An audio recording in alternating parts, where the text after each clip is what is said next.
अरमान जी इहा ॻाल्हि आहे। अॼु मुस्लमान उथी करे चए थो हुसैन खे शहीद शीयनि कयो। अचु मां तोखे ॿुधायां हुसैन खे शहीद कंहिं कयो। हुसैन खे शहीद करण वारा कारी क़ुर हुआ।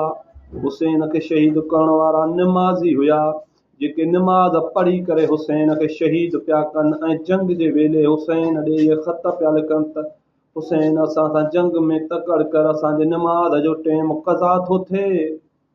उन्हनि पंहिंजे नबीअ जे नवासे खे बदबख्तनि 3 ॾींहं प्यासो रखी शहीद कयो। छा उहे शिया हुआ? शिया त उहा अज़ीम क़ौम आहे जन मौला हुसैन खे 1400 साल ज़िंदा रखियो ऐं ॾींहाड़े क़यामत तक ज़िंदा रखियो ईंदा।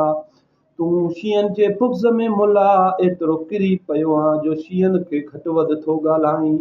शिया उहा अज़ीम क़ौम आहे जेकी साइण ज़ैनब जे दुआ सां पैदा थियल आहे। तुंहिंजे नाकाम कोशिशुनि सां शिया क़ौम घटि न थींदी।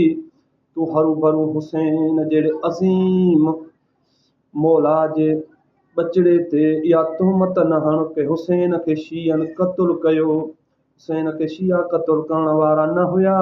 हुसैन खे क़तलु करण वारा यज़ीद जा हामी हुआ, जिन यज़ीद जे डर खां क़ुर पढ़ी करे या फ़तवा जारी कई त यज़ीद जे ख़िलाफ़ जेको उथियो आहे उनखे शहीद करणु जाइज़ आहे।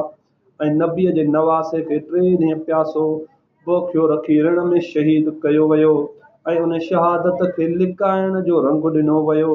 ऐं सैयदा ज़ैनब सलामुल्लाह अलैह खे क़ैद करे शाम वठी विया। छा उहे शिया हुआ? तूं यज़ीद जा पेरा खण त यज़ीद काथां आयो? पोइ शीयनि ते तुहमत हण के शीयनि हुमायूं खे शहीद कयो।